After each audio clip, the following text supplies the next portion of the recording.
right, ladies. Check 1, 2.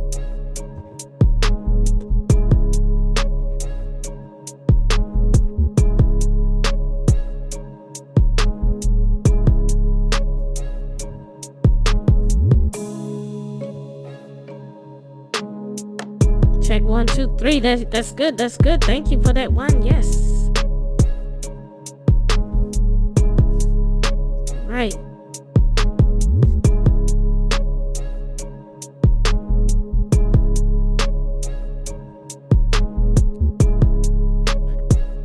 All right, come on in, ladies. Come on, come on, come on, come on, come on. That's right. The Girl You're in Danger series is back.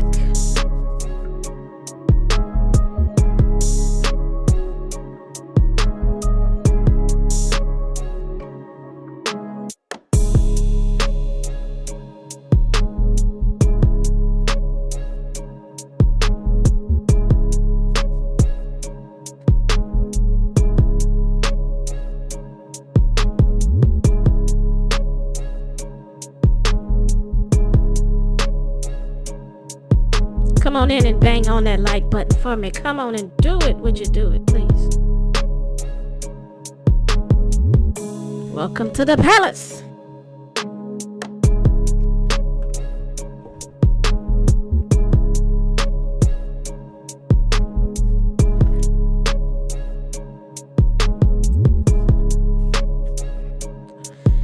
What's up, Kanza? Diva, Angelique Kicks, CC, KP, your favorite, Emma, Angelique Moondragon, RJ, Terry Peas, 12 Dreams Full, Sugar Honey, Jesse Chris, Natural Abundance, Divested Witch, Katina Giggly Guwap. Apologize if I'm not seeing your names, but come in.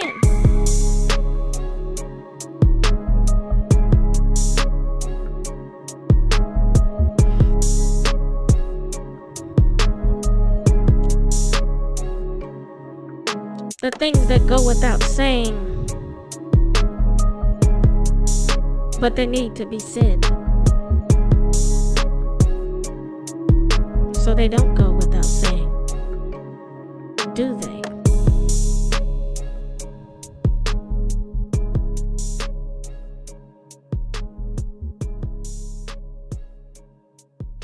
At least Snell doing things. What's up, ladies? A woman's worth.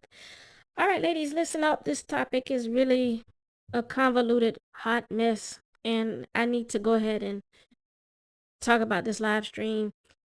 Talk about this. This topic really disturbed me because it was like a mixture of things that just twisted my mind here.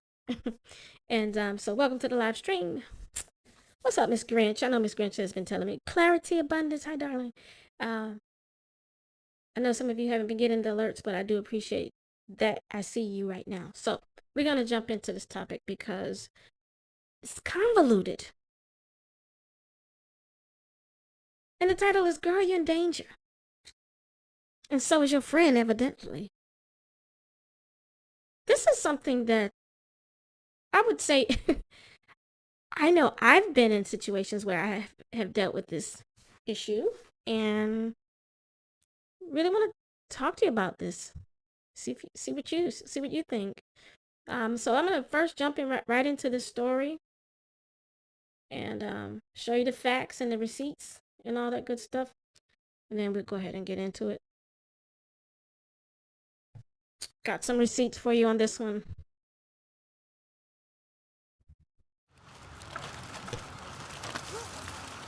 Balloons wrap around a tree outside the house where Brittany Booker lived. This is not fair. It's not fair to her. The 30-year-old mom of 6 was killed in Racine. Police found her body Sunday morning in her vehicle near 13th and Villa. How are her children doing? They're doing.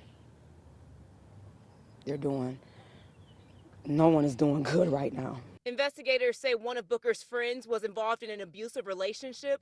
They say in February, when Booker helped her friend, the friend's boyfriend attacked her with a hammer. That time, Booker survived.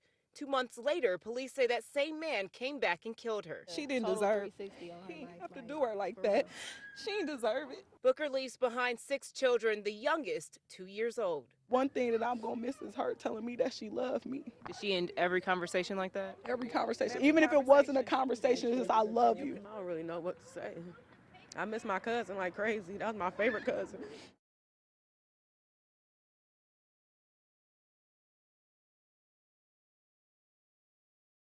Okay, I mean, this is a woman who tried to stand up for her friend, Brittany Booker. She is a mother of 6, as you heard, and the youngest one of her children is just 2 years old. Right at the beginning of the pandemic, pretty much, for the most part, give or take. 30 years old, 6 children, killed by a 42-year-old Naker named Terry Jackson. They're saying that he's considered armed and dangerous, and this beast of burden, they can only come up with $2,000 right now for the reward money for this man's location. So, you know, a lot of times when I see these stories and they're still looking for these guys, I mean, my antennas are going up, way up. Like you just heard, you know, her cousin said this is not fair. Nobody's doing good right now with that family. You know, when Booker, she helped a friend in February, like they just told you, the man attacked them with a hammer. Can you imagine hanging out with one of your friends, your BFF, trying to give her some advice, you know, you just saying, divest from that nigga, you know, divest from that Negro, divest from it. And what happens? All of a sudden, he shows up, he's beating y'all with a hammer. Do you know, it's hard for anybody to survive getting beat with a hammer. This man is 5'9". He's 5'9". He weighs 210 pounds. So he's not a little dude. He has several warrants out for his arrest. And they're, I don't know what they're going to do, but I hope they catch him soon. One of the police chiefs said that he's callous. He has no regard for human life, as y'all can hear. And if you know where he is, you need to let them know.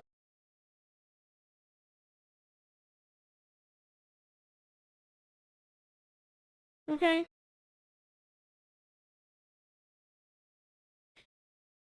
It says right here, one attack on February 20th where his bruised ex told police Jackson that he beat her unconscious in a car. Okay, let me back up because I want to make sure that we get the details of some of the things that happened before. Okay, this one says Crime Stoppers has offered a $2,000 reward for information leading to the whereabouts and arrest of 41-year-old, well, they're saying 41 now, year old Terry. Let's call him terrorist. Isn't that good? Terrorist. The suspect in the homicide of 30-year-old Brittany is Brittany. Jackson has been on the run since February when authorities say he attacked his girlfriend and Booker. They say he returned to the area and took Booker's life on Sunday, April 24th. That is just a few days ago. Booker's father, see how vindictive the bastard was? Beating women wasn't enough for him. One time. He's going to return like he's returned. I'm not even going to start my analogies. They say he returned to the area to kill this, and took her life. Booker's father, that's the victim, Leonard Larry, shared Ring doorbell video with CBS that captured his daughter and the suspect leaving her home early that morning. Brittany was the sweetest kid. She'd give you anything off her back. She'd help anybody. That's what her dad said. Racine police say Jackson broke into Booker's home and left with her. Damn. Larry said the vehicle was located right around the corner from her home. This dude was a control freak. Besides being a sick individual, he had to be sitting and watching because I left her home, at 10:30 p.m. that night, Larry said.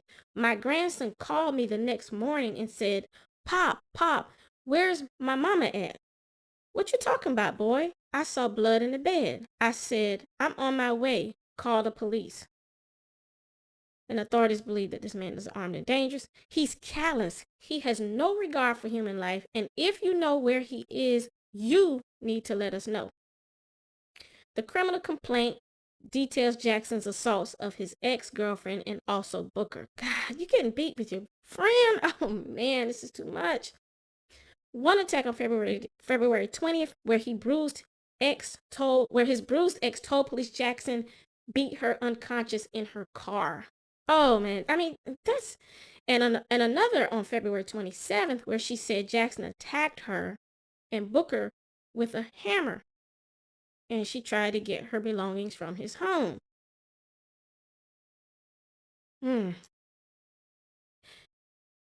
No self-defense, no self-preservation, no police officers, nobody. Just going back to the house to get the stuff. Okay.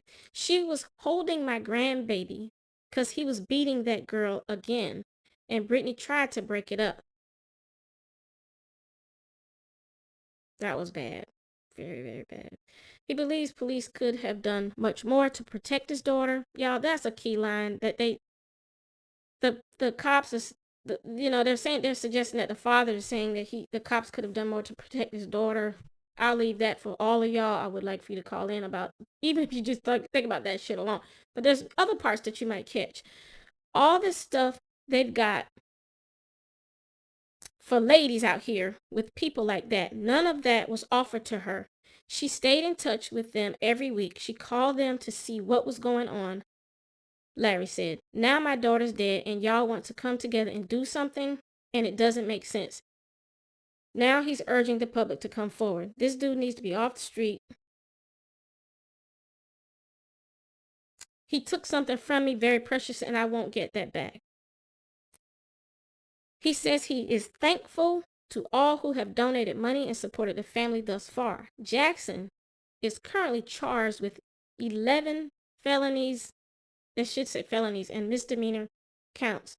Felony and misdemeanor counts, including 2 counts of attempted first-degree intentional homicide for the February incidents. Jackson also has ties, I guess they mean in Chicago or to Chicago.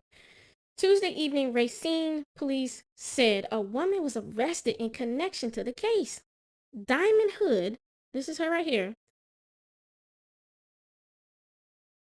Diamond Hood is accused of harboring a felon in connection to Brittany Booker's death. All right. See how this is this is a true story of a black woman who is addicted to an abusive relationship, whose best friend tries to help her, and then this mammy tries to harbor the terrorist, Terry. Okay, so Diamond Hood, that name is that just says it all. Diamond Hood. I'm not clowning the last name Hood, but I'm just saying, man. Diamond Hood is accused of harboring a felon in connection to Brittany Booker's death. That's low down. Terry Jackson remains at large. Any witnesses or citizens with any information are urged to call the Racine police. And this is a picture of her and some of her kids. Well, all 6 of them. All 6 of them. There's just so many things about this story that there's a lot of shocking things. First of all, this young woman looks to be all of about, how old does she look to y'all? She looks like she could be like 25. What does she look like she could be to you? 25?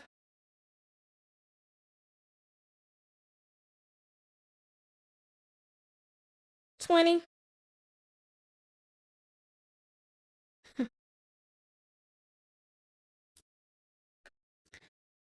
I'm like, this girl was a little baby factory.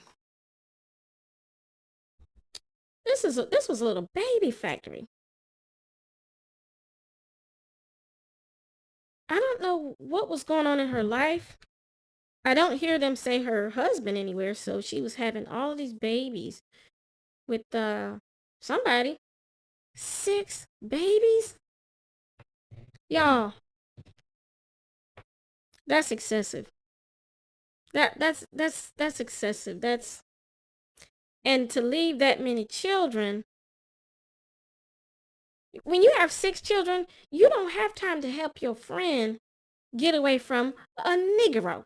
A Negro. You don't have time to help anybody get away from that's their fucking problem. If you have 6 kids, you're pretty much giving up your rights to pretty much not only have friends, but to give those friends advice. You can't mammy for your friends. You can't try to save somebody from an abusive relationship. Really, women always have to be the ultimate person to decide to leave who they are with. Like, you can't put yourself in danger just to save your friend. You can advise them from a distance or real far, real far away. But you can't be in the ditches when the nigga come over to the house knocking. You have to know what time it is. I'll give you an example. I had a friend she's been trying to get out of a real bad relationship for a long time. I knew about it. And there was something I needed to go pick up at her house. I actually asked her, could you just meet me? Because I knew that she had this unstable Negro who would be checking for her, doing weird stuff coming by her house. So I didn't feel comfortable. Like I was just like, no. Like sometimes you have to put that down. Like you just have to put those kind of boundaries down like that. I'm sorry, like, is that dude still in your life? He came back and killed this chick. I mean, we can already talk about how jealous men are when 2 women are friends anyway. Like, have we talked about that on my channel and on live streams? I really want women to be aware of that too. You could be perfectly a ride or die chick for your friend, but if she's with a no good naker who is jealous of your friendship, he'll do anything to try to separate you from your friend. He'll kill you, in fact, evidently.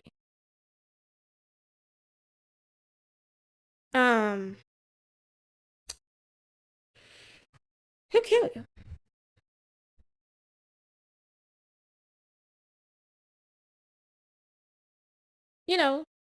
I'll be honest, when I look at a lot of the murders of a lot of Black women, I've been doing these stories for a long time. I tend to think about, what about the,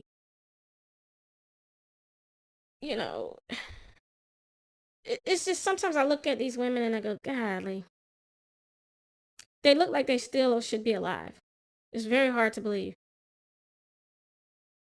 But when you think about the fact that she left 6 children, they're going to be pining away for their mother.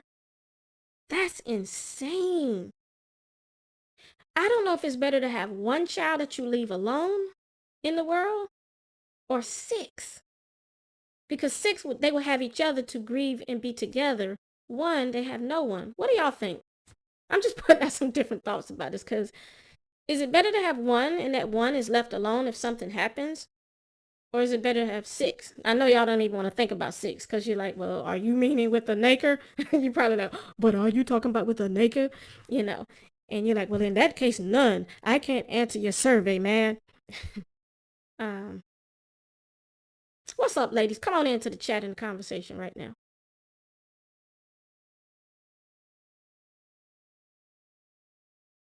So y'all, you think 1? Yeah. It's rough, right? Because 6 is like, let's look at, I did have her, I want you to call me and tell me what you think about this. I'm going to show you in a minute before you called, her Facebook page. And I thought this was the friend I'm about to show you. See right here? I thought this was her friend. Cause I think this is the friend that was having the problems with the relationship, but I don't want to say for sure because people in the chat in Facebook, they're not sure. So this is Brittany Booker's post. I'm assuming you can see this.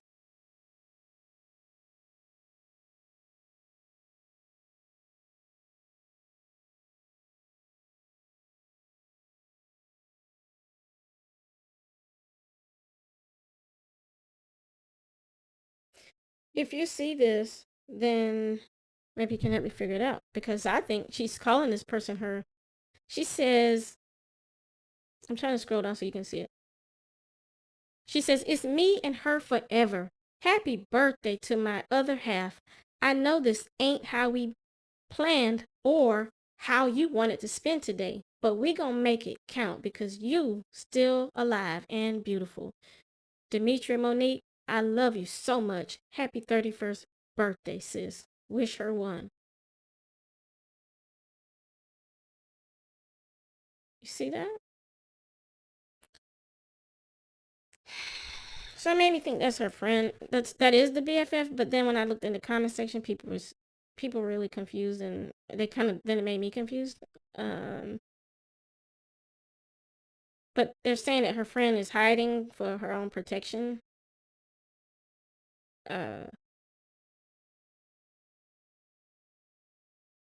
Lots of happy birthdays for her friend. But that was on March 11th, right? Oh, wait, let me show you something. Yeah, that was on March 11th. Now, look just a few days before March 11th, what she said.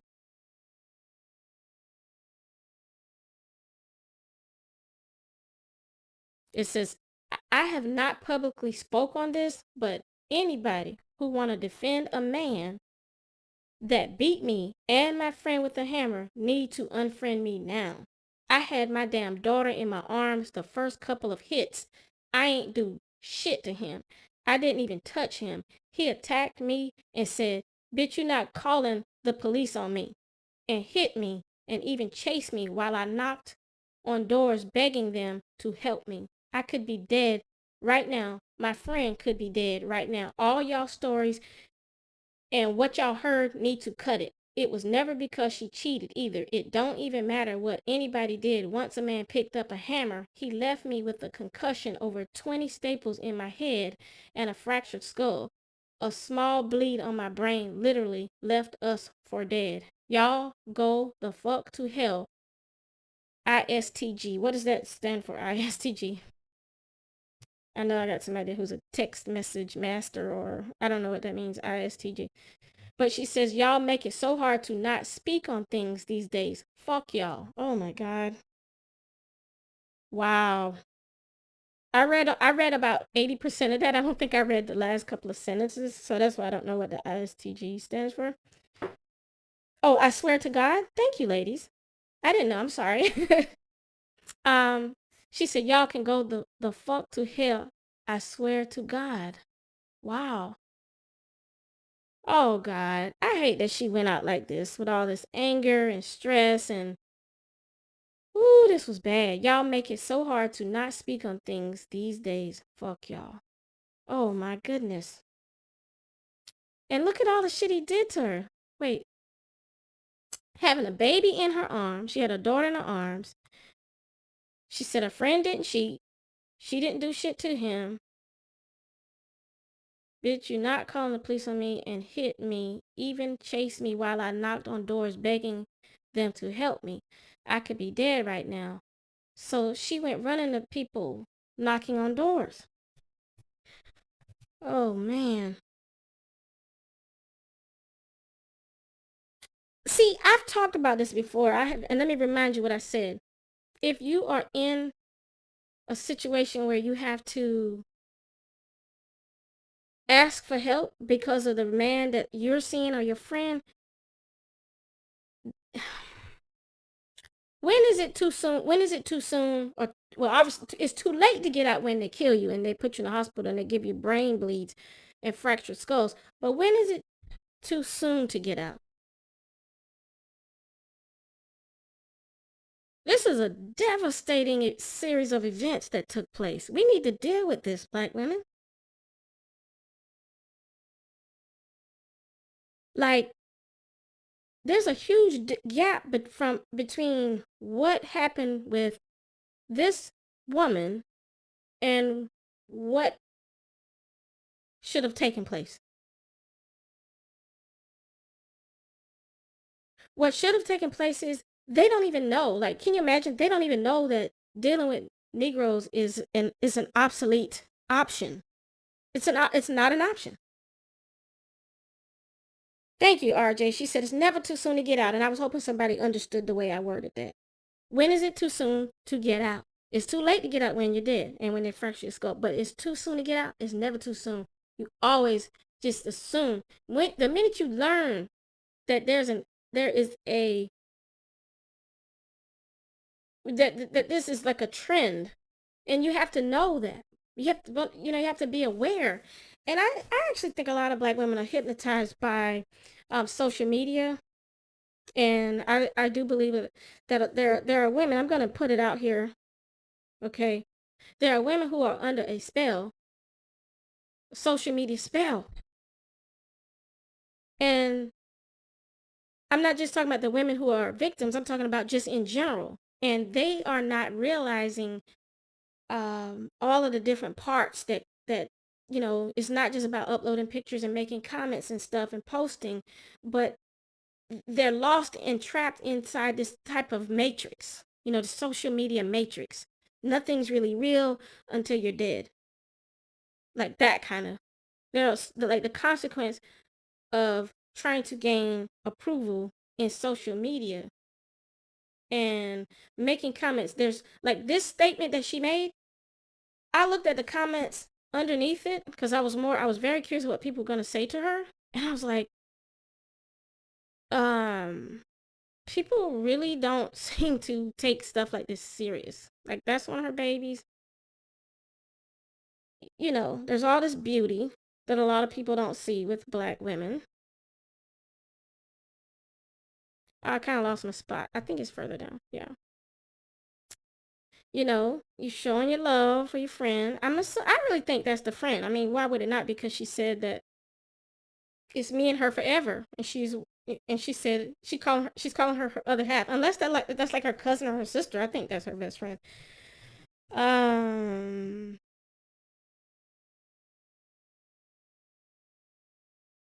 She even posted on March 1st. Look at that. She even posted on March 1st, this terrorist, Terry Lee Jackson Jr. She posted his criminal information. Wanted person. So he ran and then went back.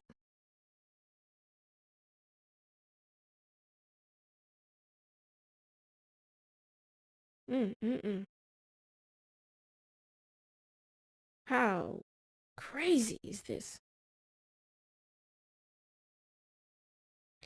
And then she said, never imagining, because that shit happened in February, like February 20th or 27th or something like that. She said, never.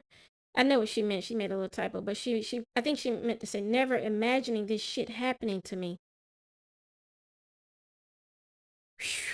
Ooh. Thank you, dear God, for keeping a hedge of protection upon my niece, Journey, and her bestie. You are okay, and you are truly an awesome God. Is this her talking? Or I don't know. I gotta see. Let's see who this is. I'm done. Why is it that once I'm done giving it's somebody else talking named Robin Renee. a fuck, I can't give once I'm done giving a fuck, I can't give a fuck. Like, it be over after I'm done. I'm done. Been there, done that. Like, it be over after I'm done. I'm done. Been there, done that. Been there, done that. Been them fucks. Them fucks is over. None given. Why is it that once I'm done giving a fuck, I can't give a fuck? Like, it be over after I'm done. I'm done. Been there. You see how these videos and the memes and the comments and the statements and the photos and all of that. That's why I said it's like a matrix. It's like an alternate uh universe. And everybody's caught up in it. Everybody's trying to make their, make their mark. Um, with the number 2 pencil, make your mark dark and fill in the circle. And it's not helping anything. It's like they're sleepwalking. It's like everybody's in a daze. I drink responsibly until I hang out. I don't know why she said. She has one of those, the little emoji up there that has a real strange face to it. I don't know what's going on with that.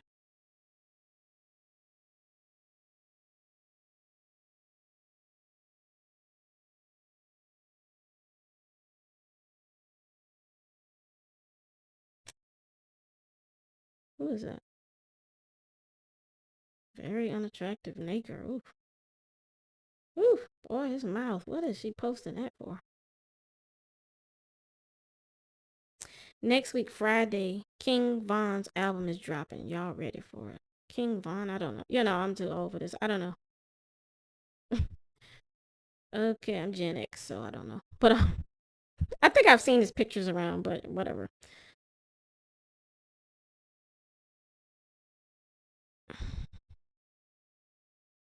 This is an interesting comment. She said, I guess she shared a comment by somebody, and that person said, Mary said, I'm a mother first, then a childish ass bitch immediately after. That's not good.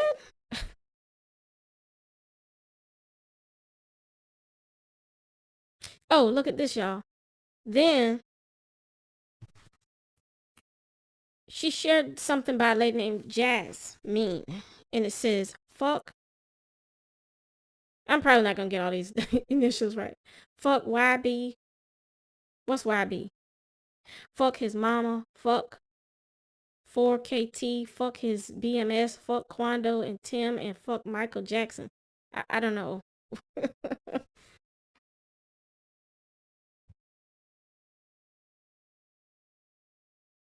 Damn. Me income tax. She says me. She's putting something up that somebody says me income tax deposit 10,890.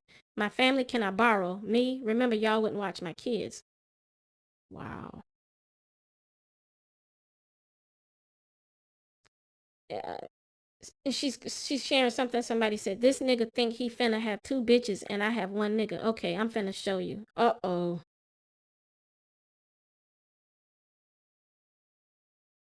I think y'all know this part. Stuff like this is real rough. Cause I like to see what these people are thinking. So that's not good. Cause that's the kind of stuff black men love, killing women. They even think you trying to get a one up on them.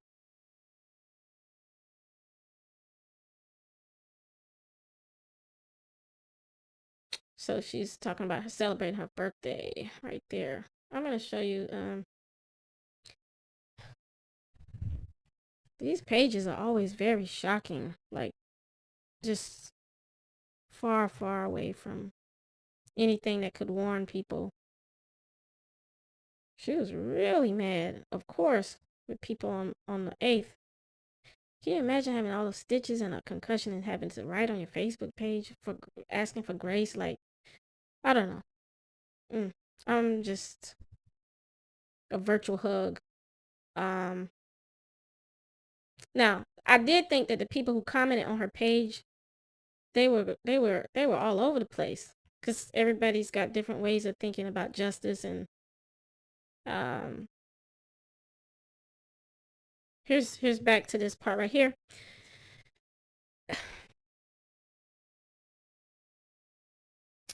See, people don't have good advice. Look, I want you to notice the pattern. There's like a lot. I'm gonna skip some of them, but Tony said, "Don't waste your energy. Just take time to heal and fuck what others say." A nigga almost killed this woman when he hit in the head and fractured her skull and gave her brain bleed. But a nigga says, "Don't waste your energy. Just take your time. Just take time to heal and fuck what others say." That's crazy. Then you got somebody said, I am so sorry this happened to you. You definitely been in my thoughts and prayers. Just focus on your health and your babies get well soon. So sick for whoever is defending him. He was dead ass wrong. This is what they wanted anyways, but God has plans for you. Let them say what they want. My prayers are with you and her. I'm glad you're okay and praying for a speedy recovery. Baby, don't stress about the small stuff. You focus on getting better for yourself and those babies. Take care. It's so sad you even had to explain this. Anybody in their right mind wouldn't dare think that think what he did was okay. I'm still praying for y'all, boo. Yeah, I'm starting to be concerned. All these prayers. Glad y'all okay. I'm mad you even broke shit down to motherfuckers. Fuck them and him too. Karma won't miss a beat when it comes to him, period. Praying for y'all. There's no way you can justify that. Oh my God, I'm sorry this happened to y'all. My God, continue to heal you mentally and physically. Praying for your healing mentally. Oh man. Y'all see what's happening? Tell me in the chat what do you see? They're killing her with prayers.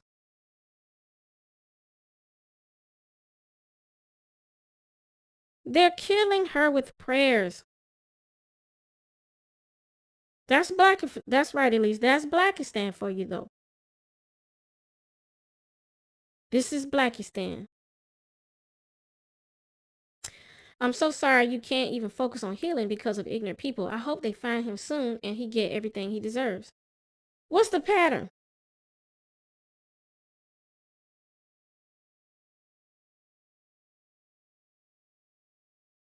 What's the pattern?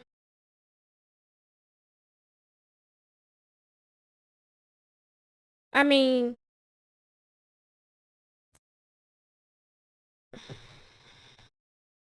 thank you, Moondragon. Sending up a prayer, but never a solution. Praying for her stagnation.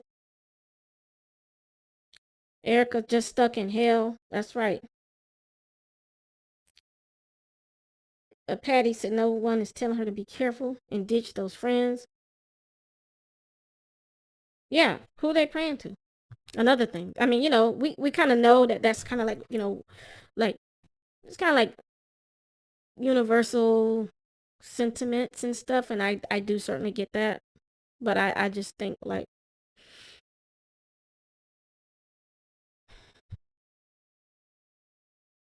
yeah, Winchan said healing equals shut the fuck up and forget it happened. Exactly, too.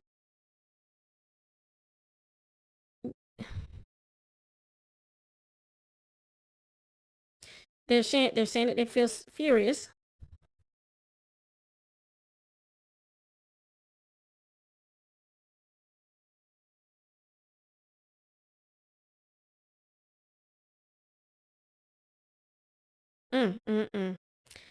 Praying for you and your baby who had to witness that, and your friend. Praying for you all.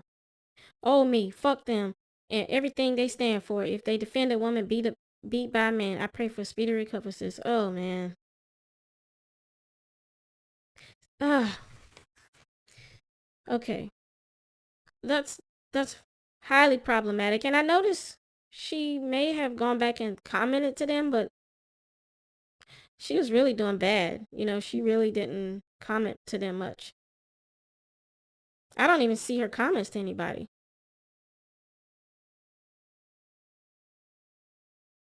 Yeah, I think she was she was pretty out of it. Even, that was a couple of weeks after it happened. And yeah, she's got a lot of children. That's a lot of kids to leave behind. Man, that's messed up. So,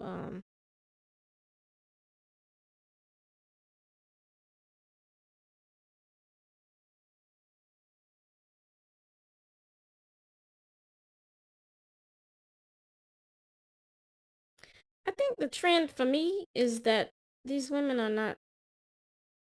they're not real people to the world. They're like memes and pictures, and I don't know how you can make them more than that, but it's really sad. It's a lot of comments here, so I'm just going to show you some of the pictures. Boy, oh, the irony of holding a snake when actually she's brave. I give her that. Holding a snake. Oh, we as women could see snakes for what they really are, and situational snakes. Now, come on, that's a good one right there. Y'all know I always come up with these good ideas for black women to think about along with me in these lives. Situational snakes. I don't even think I even know how I came up with that just now.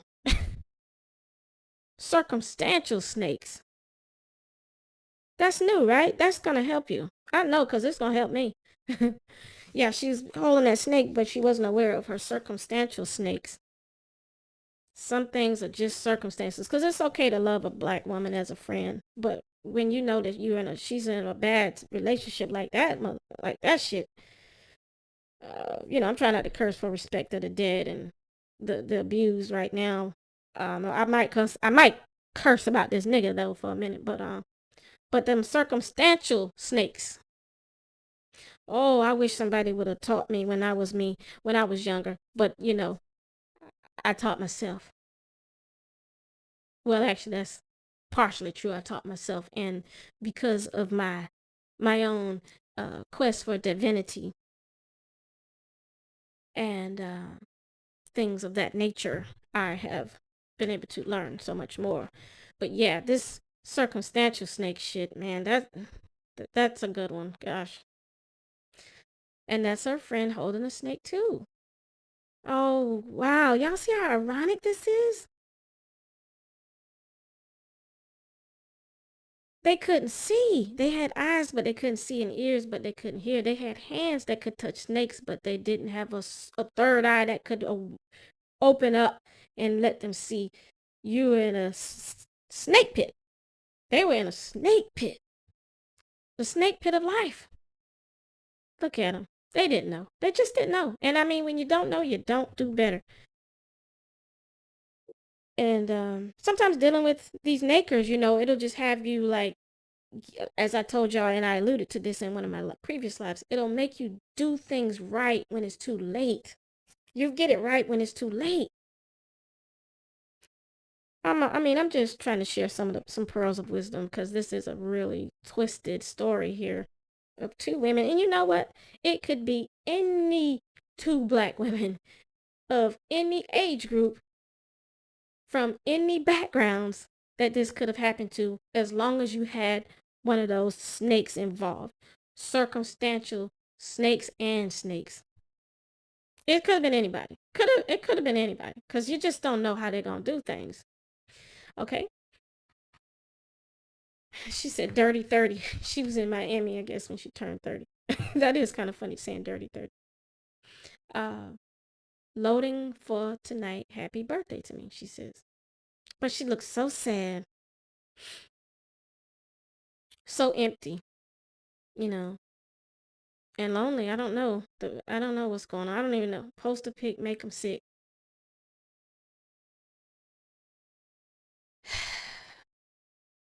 Yeah, this is a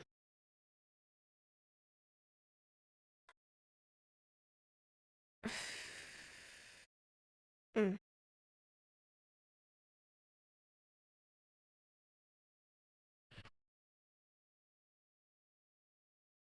There's all her babies. I have to admit, they're cute children. They are cute children. And somebody might say, well, all children are cute. Well, I don't have to say that, but I do think her kids are cute. It's pitiful. That is just pitiful. Coming that close to death by having one child, risking her life having one, and then thought of having 6. I don't even know what she did for a living. If anyone knows, please let me know. I didn't get to that part. I want to know where the naked was. Where's her naked with all those babies?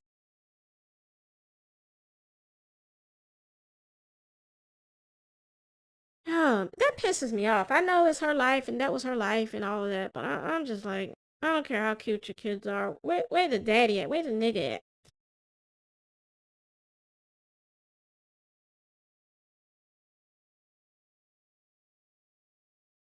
It's like a karma that's going on here.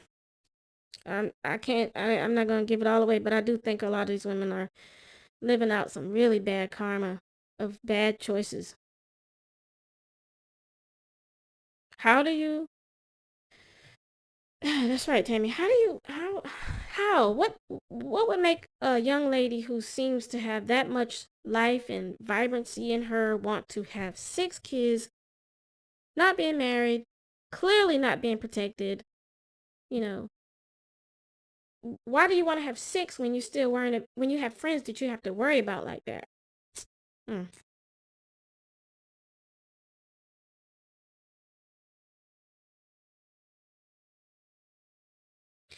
And there is something going on here. You see this text mess, this meme? Well, actually, she posted her son's. Look at this. This is her son's text message to her.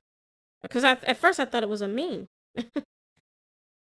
I mean, let me make sure. She says, y'all, why when the older kids get mad, they don't want to watch the young kids no more? I don't. IDC. I guess it says I don't care. But it's saying, she's saying,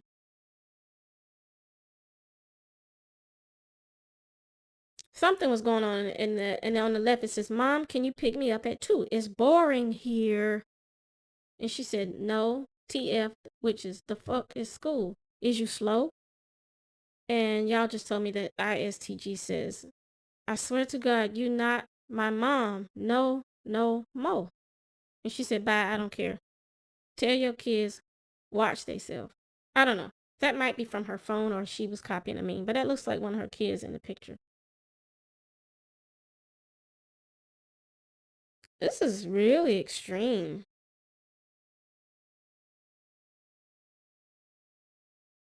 If you were a doll, I like to know what people are thinking when they get in these situations, man. What would you look like, Brittany? Huh. That's her dad. You know, and that's another thing. Black men, do they teach their black daughters anything about nakers? Put it in the chat. Do black men, when they are around, do they teach their daughters about nakers? I know I can say no for myself.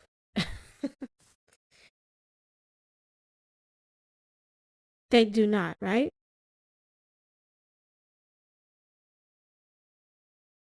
I'm looking at your answers.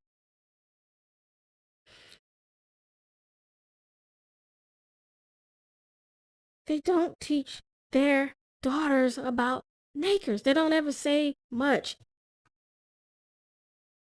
Nothing that sticks. Maybe a few, yeah, I got you, sis. I know some, yeah. Yeah, there's some rare cases, I agree. But overall, I just think that a lot of these women just,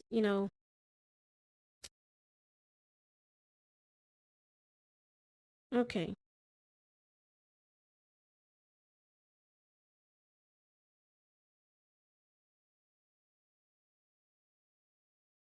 That's a cute picture. Yeah, y'all see a theme and a pattern, right? You ever notice how the girls,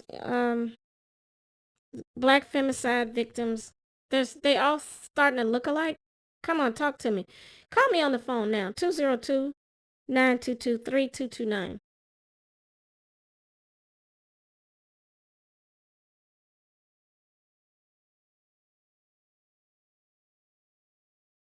Oh, this just, I don't know. This stuff is really wow. Yeah, this is you never want to be in a situation where you're hanging out with a woman who's in an abusive relationship. I'm sorry. That's like a no-go. You know, like my red flags go up all the time and I just don't understand how other women they don't have red flags. None. None whatsoever. Because I think some things have to be made, some things have to be standardized for women, you just have to, they just have to be like, oh, okay, like, if you don't want to hear Spanish, press pound. It has to be like automated. If somebody's in a bad relationship, stay away from them. That's one way. You just have to start automating these bad relationships. Oops, you're in a bad relationship. Let me know when you get out, girl. We'll be able to do some stuff one day. Seriously, it's got to be like that. Sounds extreme, but it's true. Hey, caller, what's going on? Hi, Matt. It's Moon Dragon. How are you doing? I'm doing good. Hi, Moon Dragon. Let's get at it. Well, with this whole thing, first off, like everybody was saying in the chat, the only thing I heard from my dad about black men was that I should give them a chance because he used to talk about like white musicians too much. But anyway, so they don't warn us, they don't talk about it, and so we don't know. And our moms don't say anything because they don't want to seem like they made a bad choice by giving themselves over to someone that does nothing for them. Because it's all about shame and saving face in the black community. We know that already. But this young lady here, I'm just so confused by this whole story. Not confused because it doesn't make sense, but I'm very baffled by how the cycle repeats itself so much. I could have written the article. Right. It does repeat. I could have written the article because here you are. She was at 30 or a little in her late 20s with 6 human beings that came through her body. She went through 9 months 6 times with multiple people because those children don't favor that much. Right. And she still found time to go to the club. And I'm like, does parenthood not matter to you? I already know the answer. Does parenthood not matter? And every time someone touches you, you have to make a person with them? Like, this whole story is tragic. The fact that she stayed associated with someone that was an extremely abusive situation, to you're going to save your friend from her man when you should have sent the people that deal with that to the place and stayed safely with your child. She was hit in the head with a hammer while holding her baby. Why were you trying to break up two people with your baby in your arm? Does your baby matter less? Does your baby matter less than your buddy? What's going on here? Yeah, that's, I know if I have any Aquarius out there, I know that Aquarius has the, the humanitarian kind of thing going on. So she was just, but yeah, that's too far. Like, I'm so sorry, that girl, because that there's no friendship. Like, how? A little baby and a friendship? Like you're no. Right, but you're becoming codependent with your friend because she still hangs out with him, she still cooks for him, he still gets to touch her body. And then when she's getting beaten up, she calls you, and now you put your life on the line. So for her to still, like, associate with him in some way, because that's not the first argument they had. That's not the first time they tussled. And I think we're talking about this in discourse, so I'm not going to get into it because that was private. But how we as in black women, don't really see the danger we're in. Right. Okay, the other there were caller so many warning signs. Right. On so many levels, like, your friend is in a bad situation, let her come live with you. Does this guy know where you live? He beat you with a hammer. Are you going to move? Are you going to go stay in a shelter till you can find a safe place? If he's on the run, why are you still living in the same place you were living? Why didn't your great, awesome unicorn father let you come live with him? Why are you by yourself? Where are your children? What are they going to do now? Like, there's so many things in the black community that's under this haze that we're so comfortable with. And then nobody realizes how bad it was until someone is no longer alive. Yeah. And it's tragic and it's sad. Nobody realizes it. And even with the stitches, they didn't know, I got to get away. Like, they didn't catch him. I got to get away. That's sad. That's pitiful. Exactly. We're dealing with some really low frequency. Who's the caller on the other line? This is Jessie Chris. Can y'all hear me? Oh, yes. Hi, Jessie. Jessie Chris. Hi, this is Jessie Chris. I would argue that people really do be knowing when it's really bad.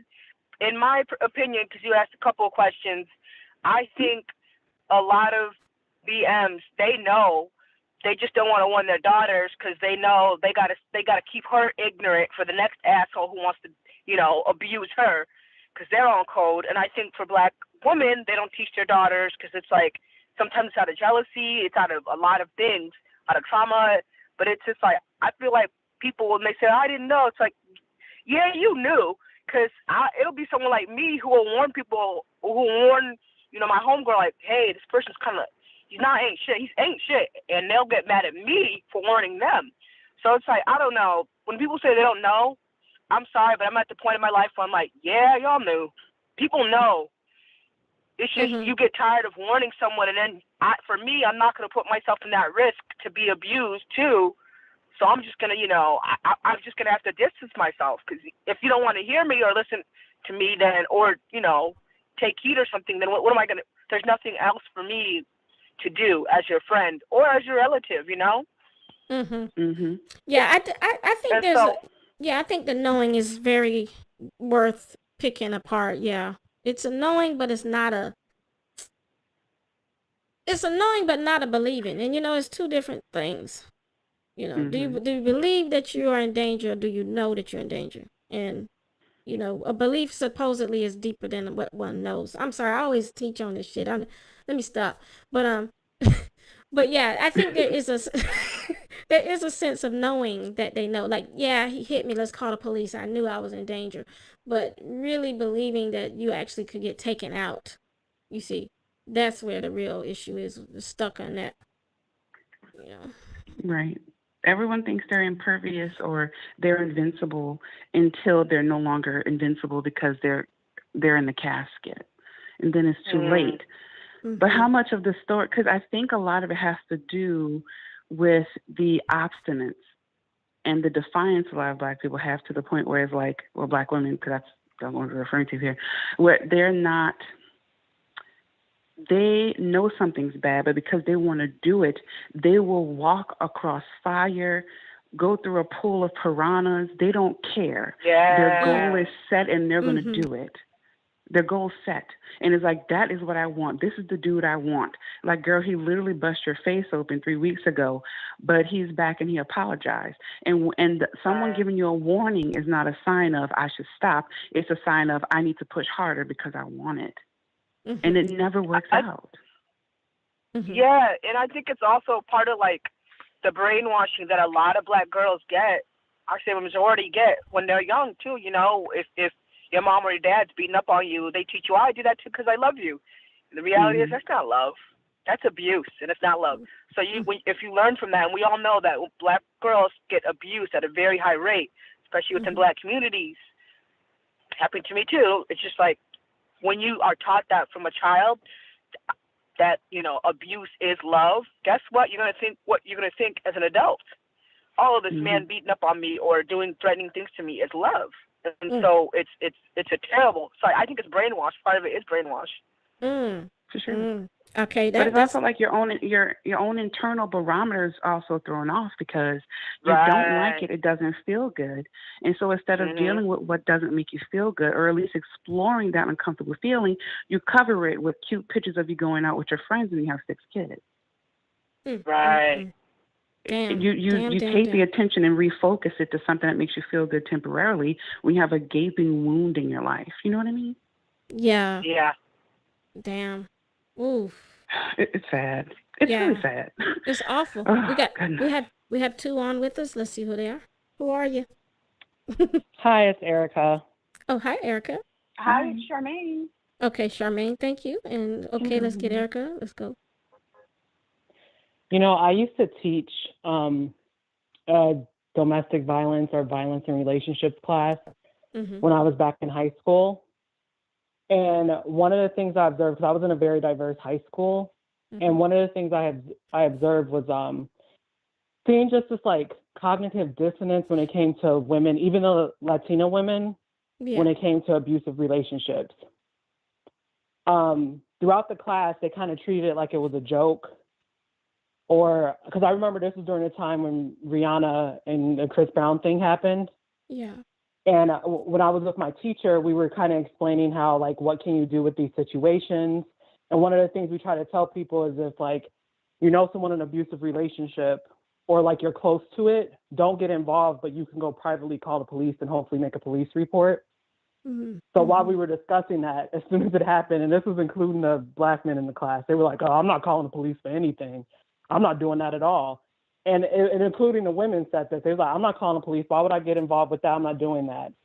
And just like, I just remember just the jokes throughout, like even at the end when we were discussing what movie to watch, they all wanted to watch What's Love Got to Do with It because they thought it was funny. And I think it was just built in our culture because even I remember my parents used to joke about What's Love Got to Do with It. They used to joke about like Lawrence Fishburne being fine. I remember when Ashanti's music video came out and all people could talk about was Lorenz Tate being fine and her one song about domestic violence.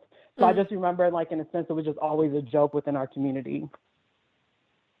Wow. Yeah. So that's yeah. awful. Another dirty secret.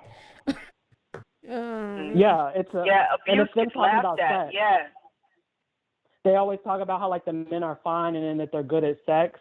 Like, oh, you know, he has like good, you know, the most damaging men. So they think like that's what's attached to, you know, men who are abusive, from what I used to hear. I see what you're saying. I got two with us. No, I'm sorry. Charmaine and then Christine. Hey, Charmaine. Hey, Duchess. So this is I'm a first time listener. And I actually, hello, I've noticed that some of the same people that I've seen in chats that I'm learning to pick up on are in this chat, so I feel comfortable sharing in this space. So thank you for having me. You're welcome. commented in your chat, thank you, about my sister-in-law who is deceased, and my brother is accused of murdering her. Oh, shit. I'm so sorry. Yeah, I made a comment, and someone, thank you for that.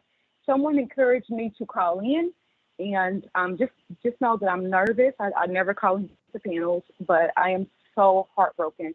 There were so many signs of domestic violence. So any lady that is going through domestic violence, leave.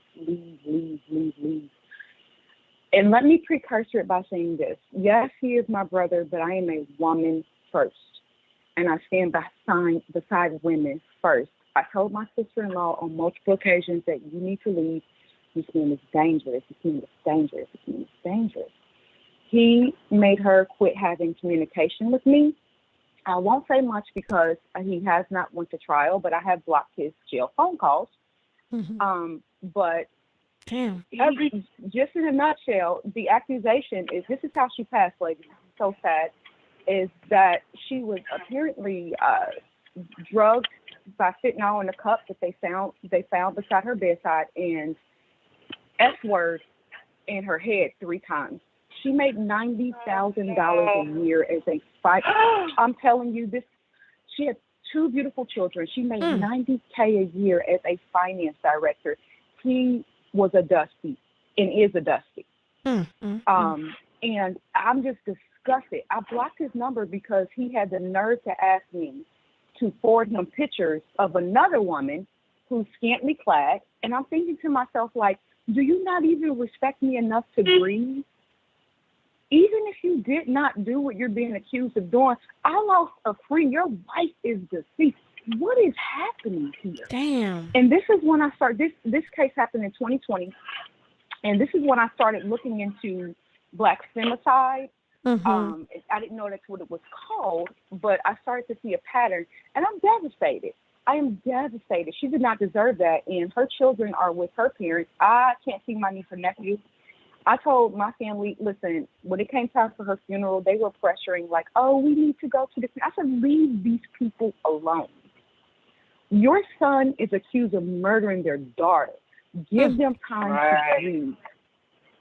The nerve and the audacity and the entitlement. I mean, I cut them all off. I blocked them all. I'm not going to take up too much time. I just want to say thank you for having me on your space. I wanted to speak this piece for my sister. Even though she was my sister-in-law, she was my sister, and I love and miss her dearly, and she didn't deserve it. She was a good woman. She never deserved anything from him. Not the babies that he had on her, not the polygamy he tried to push on her, not him constantly spending her money on his drug abuse and his women. One last thing. She told me, this is when I told her she needed to go. She called me. She said, I'm paying for him and his girlfriend's hotel just to keep him out of the house.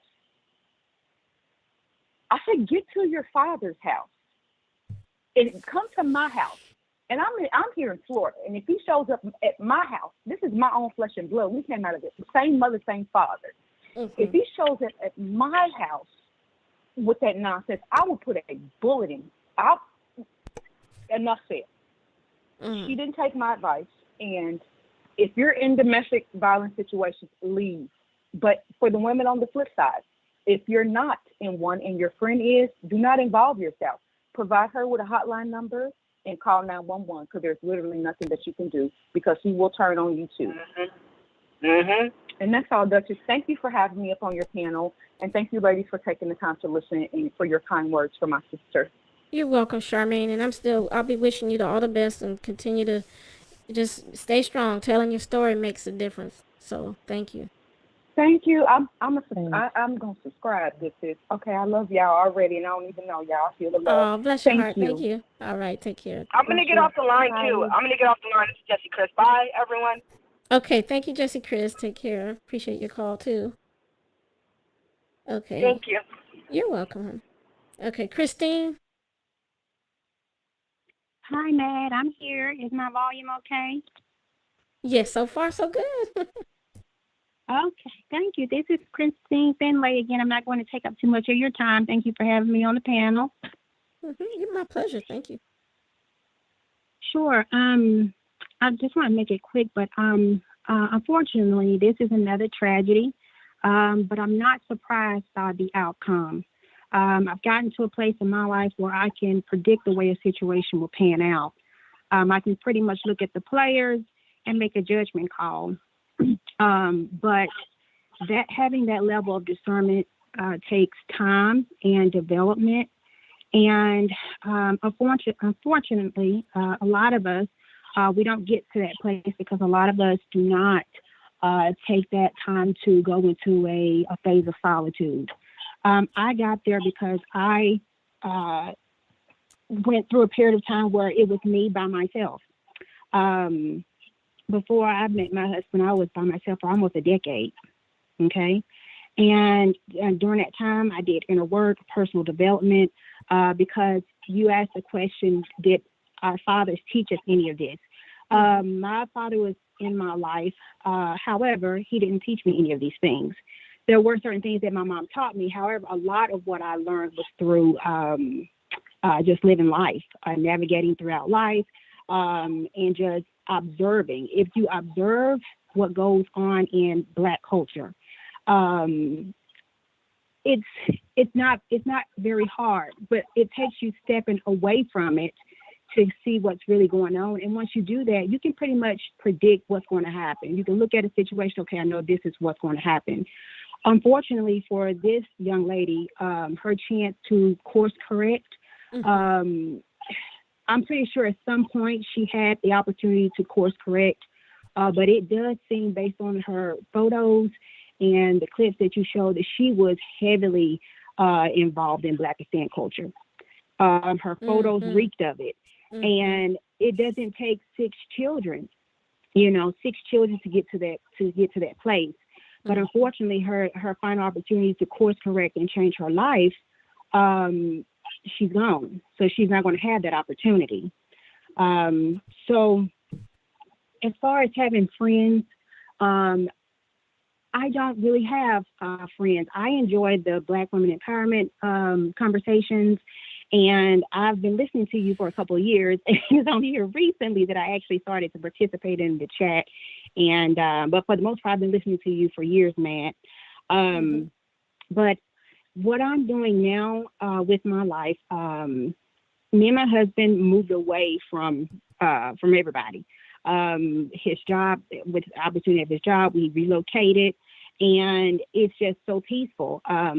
I rarely see Black folks where I live, so it's really good to be around like-minded Black women. I really enjoy these conversations that we have because I don't get the opportunity to have them very often. But now I mentor young ladies, and I have 2 mentees, and they're Gen Z. And but even with my mentees, Matt, I set boundaries. I'm in a place in my life where we have too much to lose. So I don't reveal too much of myself. There's only certain things about my life that I share. My spouse is off the table. I don't discuss his profession or anything like that. So even when you're dealing with like-minded Black women, me being a mentor, even with them, there are just certain boundaries that I set for myself, and I said I'm not going past that, because even though I want to be in a position to help like-minded Black women, I still have to protect myself, my livelihood, my lifestyle. So this situation is very tragic, but I'm not surprised. And that's the sad thing about it, is I'm not surprised at the outcome. And had I saw her photos, had I just even ventured to her social media, I could have, and I know what I would have said to myself: if this lady doesn't course correct, I know her outcome is going to be very bleak very soon. And unfortunately, that's the situation that we have here. So I wanted to add my 2 cents in, and that's pretty much all that I have. Yeah, that's more than 2 cents. That's good, Christine. Yeah, you pointed out the fact that they have a lot to lose, and we as Black women have a lot more to lose than Black men, and that's another really, really important thing to say, like, just to clarify. We do. And if we share that with each other, if we treat each other like that, if we live like that for ourselves, like we have something to lose, I think we'll see a difference. But you have to have value. You have to see your own value. And she saw the value in her friend, but she, I don't know, underestimated the situation.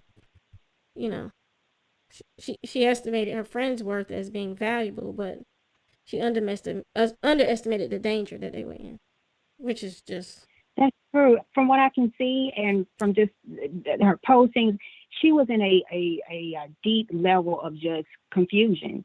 Not saying that she didn't know, right from wrong, but it's just the mindset that she had taken on. It's like she was consumed by it. And you can get to a place where you're just in that type of lifestyle, and if you don't wake up, if you don't decide that you want to do something different, that lifestyle can consume you. I mean, she's 6 children in, okay, at age 30, not married, 6 children in. So again, it's like, I'm not even sure at that point of her life, if someone were to come along and even be willing to mentor her, she would have to reach out, of course. She would have to reach out, but I'm not even sure she would even heed the advice. And that's the sad part as well. I'm not even sure if she would even be willing to listen and to make some changes. Yeah. I was Brittany's age, and I see it. I think it's like a lack of self-preservation when it comes to those type of friendships in Blackistan. They just had this weird loyalty definition with each other.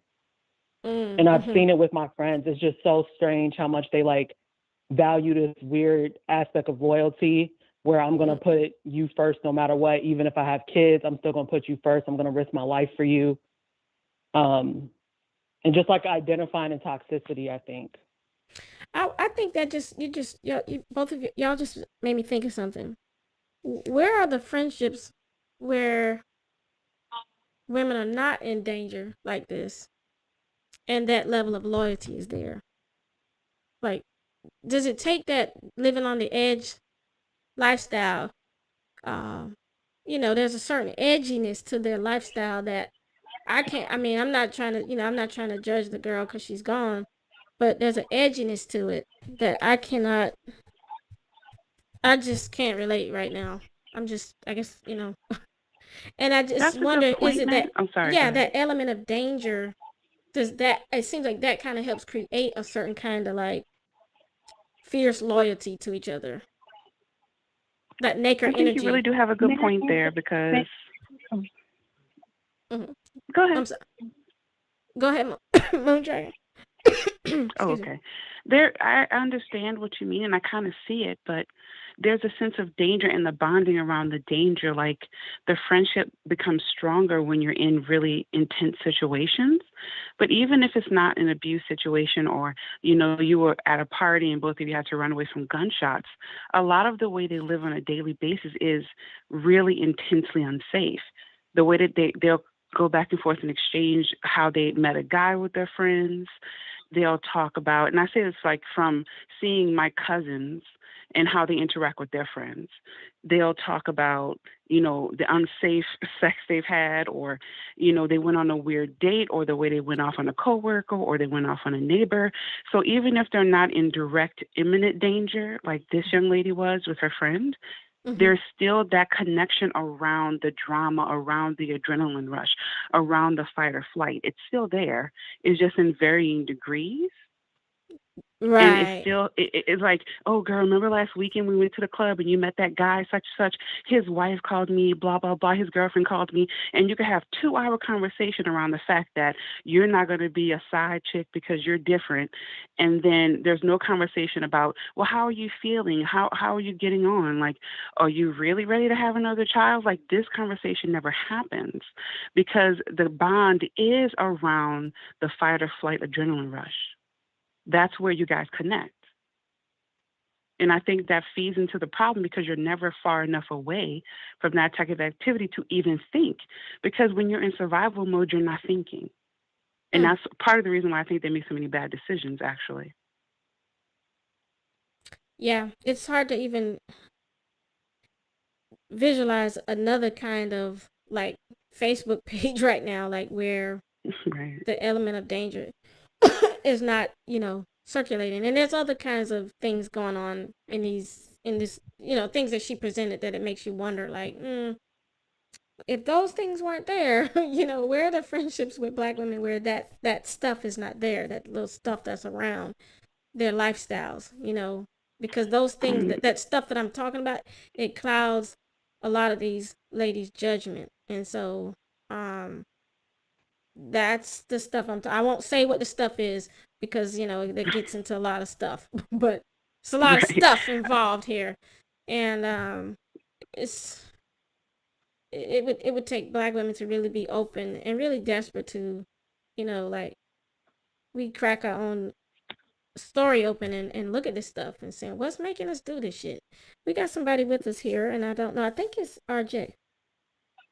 Oh, hey. Hey, ladies. Hey, I'm going to step down. I'm going to give space so someone else can come up. Again, a great discussion. Condolences to that lady and her sister-in-law. Bye, everybody. I'll be in the chat. All right, you bet. Thank you, Moon Dragon. Great feedback. Bye. All right, bye-bye. Yes. So I have Erica, Christine, and RJ? Or Yeah. okay. Hey. All right. Great. Wonderful. Hey. Hi. So, a lot of the ladies mentioned what I was going to talk about, but I had mentioned in the chat it's never too soon to get out, and it's never too soon to get out. So, you know, people say never judge. I judge. I'm sorry. I'm very judgmental because every judgment for me is a self-judgment. Would I put myself in that situation? Then I'm backing out. That's because you're now in my circle and you're bringing chaos, toxicity, and whatever else you're bringing, and that's going to be my problem. Okay, that's how I look at friendships, because you have my number, you know where I live, we hang out, so where you are, I'm likely going to be, and if you're in danger, so am I. It's as simple as that. And if I'm not trying to be in danger, then to me, I create boundaries where the relationship dynamics change. And that's what women, a lot of women in their friendships, and Moondragon talked about this. When they create these friendships and these kinds of dangerous situations, or it has a dangerous intensity to it. So when that happens, you feel more intense emotions with somebody that you've created a relationship because of that intensity. So you feel a level of loyalty that you wouldn't feel over time in a peaceful kind of organic relationship, because you could see that you were in danger, you could back away in the right time. But because it's created in this kind of intensity, you don't notice certain things, and you want safety with the connection. You're creating safety with connection. So women have to recognize that because they're in high anxiety situations, they want connection as a replacement for safety. So you got to be really, really mindful of that. And you that's know, powerful. Yeah. And the other thing is that people have to qualify to be in your life. I remember, you know, I was applying for school. They asked for all kinds of stuff. They asked for a writing sample, like and I'm gonna pay them for my education, and they're qualifying me. I'm like, and then here you are, you're giving your time, energy, money, all kinds of emotional things to a person, and you don't qualify them to be in your life. You don't say, you know, what this person is doing, I would never do, and it's not really something that I want around me, but you still want to be friends. Like, that doesn't make any sense. That doesn't make any sense. And then the other thing is that this young lady, I'm not victim shaming or anything, but there's a level of immaturity to someone with 6 kids pushing 30. I'm sorry.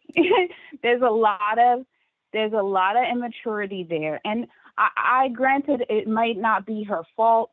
It seems like the people around her did not service her the way that she should be helped, because she's got a whole father that's sitting here blaming somebody else when your daughter just got pummeled by a naker with a hammer, and you're letting her go home by herself. And then you're gonna blame everybody else, like how they didn't do anything. You didn't do anything. You didn't do anything.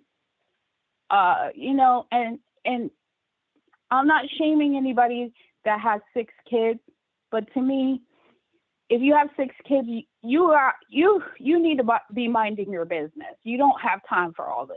Like, you don't have time to be helping nobody with some nonsense, you know? So that's what I wanted to say. Yeah, it's you just have to have, I think that's just getting back to the plans, you know, having 6 children. It clearly requires a lot of money. It requires a lot of work, a lot of time. Right. You know, she spent 6 years of her life pretty much carrying children, give or take a few months here and there in between. And you know, you have to have support. Like, she needs support. That's what you were kind of referring to. Right. But she was being someone else's support. So you have to kind of weigh the odds. Like, what's your goal in life? Like, what's the point? You know, you wanna if you're gonna have 6 kids, do you have enough support? Do you have enough babysitters? No, you don't, because one of those children were with you when you and your friend were getting beaten with an axe. Right. I mean, not an axe, a hammer. Shit. And so it's a hammer. Yeah. You know, it's just a lot of cloudy work there. And I don't know if her friend had any children or not, but can you imagine, like, she's got to live with the fact that she fucked a naker and she underestimated or either didn't have the ability to escape him. This is why I don't even think it's worth dealing with them, because if you can't pack up and change your identity, change your social security number, move across the state. Right. You know, it's like Right. they'll put like these niggas will put you in a situation like that where you have to fucking change your job, your address, your name. You have to walk around Right. with a Going fucking to, a sticky Yep. mustache you on. know, yeah, exactly. Exactly. It's too And much. I don't think you're shaming. I think we're discussing discernment. Like, how can we get Yeah. out of these situations and have, because discernment is important. And I think to have self-preservation, that's one of the levels of responsibility from what I learned back in college. Because there's levels of responsibility in business, and we discuss how self-preservation, how business leaders have to have it, because how you're going to take care of like your kids and everybody else if you don't have self-preservation. And it really lacks with Black women in Blackistan. There's just no self-preservation. Yeah, exactly. Absolutely. There's nothing wrong with that. You know, because we either have to talk about having more self-preservation and planning, or just be victim of the moment and, you know, spur of the moment type of shit. And I know a lot of people like spontaneity when you're young, and when you're old too. I met a lot of people in different ages, but that comes with a sacrifice. And we got a caller with us here, and it's gonna hopefully push us where we're going. Who is this on the line? Who is it on the line? Hi, it's Goddess. My name is Goddess. Oh, okay. Hi, Goddess. Hey, how you doing, man? Nice to be on the show. I see your topic and immediately just logged in to call. I just want to put a message out there for ladies that's watching, especially brown women, Black women, you know, all of us. Like, it's really time to do some reevaluation. Like, seriously, like to really, really, really get to know yourself. A lot of Black women are being taken out for a lot of reasons that are very, you know, beyond the physical, beyond them, beyond self-esteem. This has to go all the way back to the women before them. Okay, women that either lost hope, women that felt that they were weak, and then you had the next version of women. You know, everybody calls them the mammies or whatever. It's a lot of the low self-esteem, you know, that has been passed on generationally. The self-hatred. Okay, when women are hating each other, Black women especially, there's a lot of hatred, a lot of tension. That's the energy, you know. And let me tell you something. I'll make it real quick because I know other people want to talk, so I'm going to hurry up and make it real fast. Okay, if you're at a certain energy, women, I'm not blaming nobody, but I got to be blunt because I want y'all to really think about this. If the mothers are hating, you know, a lot of these women out here trying to figure it out on their own, like, and so a lot of Black women are mad, like they're mad because they're like, okay, we didn't get no childhood, we don't know what to do, everybody's babying these dudes, so they become competitive. I never understood it, but they become competitive, and now it's the mother hating the daughter, and now the women go out to the world hating the women, and I'll do anything to get with this guy, and what they don't know, they have no clue of who this dude is. The energy, until you know and love yourself. Half of y'all are attracting your dad all over again. I made up my mind as a kid, I don't want anybody like my dad. I'm gay, but even if I was straight, it scared me so bad that I don't know what it is. As a kid, I knew I wasn't going to do that, ever. And I stuck with it. And I'm a very strong spirit, very strong. Black women, please, you're attracting your dads. You're attracting him, okay? His energy. Change your name if you have to, please. Get to know yourself, heal yourself, master yourself now, because you don't know what name you're carrying, okay? Then you go from your dad name to some other guy name, and you don't know what generational curses are in his bloodline. On top of that, there's a lot of pain in Black women, a lot that they refuse to tell. They go to their graves, they die with it in them. A lot of it causes diseases and all types of cancers and stuff because they're angry, and the world tells them to shut up. You're not angry. Nothing wrong with you. Girl, get over there. You superwoman. Go sit down somewhere. You're Megan Thee Stallion. You ain't even crying. Shut up. You know, you could take pain. And so now Black women are hating each other. Now, that energy of hate towards each other is attracting men to treat you the same way you treat Black women. Women that look just like you, except for they acted out. Black women will come around you if they don't like themselves, if they think you're prettier than them and have more than them, or you're going to attract more men than them, and they'll be your friend and then cutthroat you. But a guy, the energy that you have towards yourself and that you have towards your fellow women, the man, you're gonna attract him, a woman in a man's form, and he may take your ass out.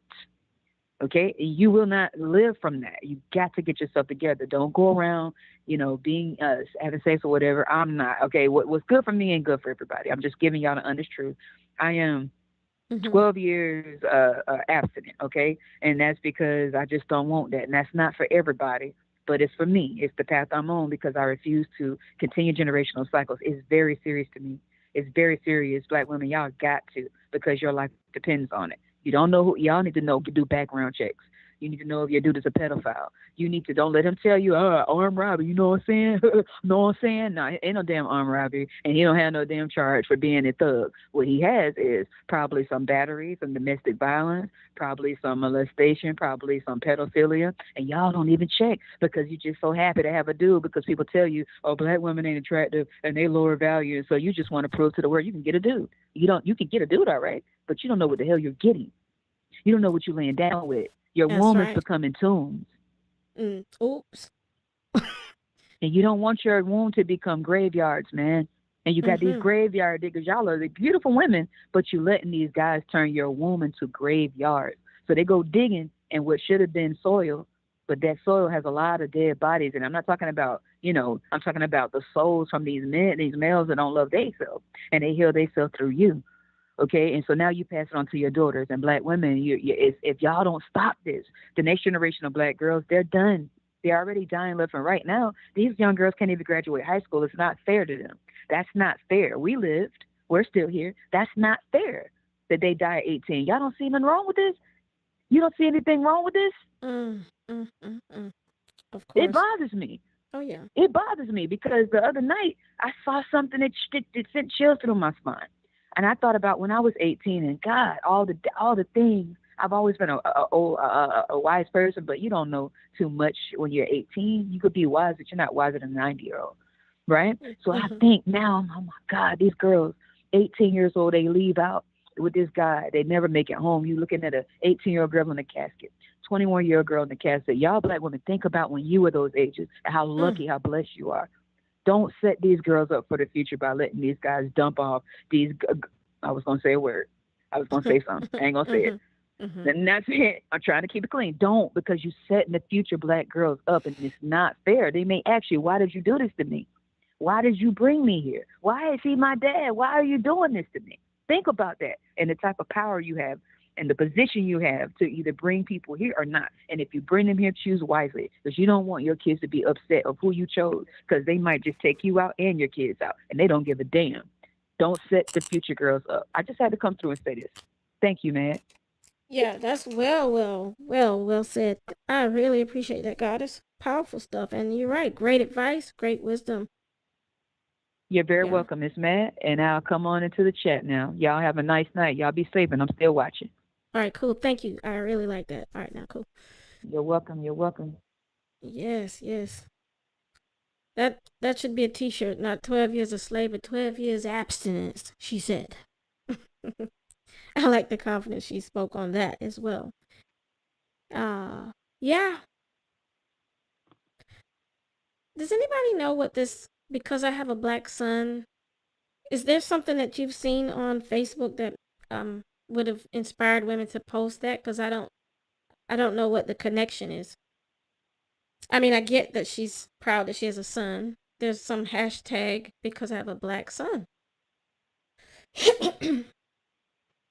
I think it was one of those things during the whole BLM where it's like I'm gonna stand up for the black community from what I remember because I have a black son. That's what I remember when it was back to that hashtag. Okay, because I felt like I've seen it before, but I never checked on what it was about. Yeah.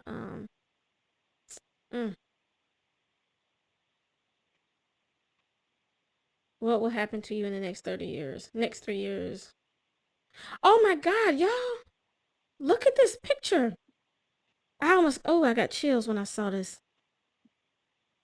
Are you looking at this on the screen? No, the chat, are y'all seeing this? Look at the screen. What will happen to you in the next 3 years? In 2020, Brittany now. 2021, beer. 2022, beer again. 2023, your funeral. Oh my God. Oh my God. I almost wanted to end the live right there because I was that gave me chills. Oh, I know. Oh that my gave me God. chills. That is so scary. Oh my God. I'm trying not to cry. That is. Oh. Every now and then I'll have something that just messes me up like that in a live. Oh my God. Wait, you guys can't see it. Look, I'm scrolling up. Can you see it now, chat? Oh my God, I can't believe that.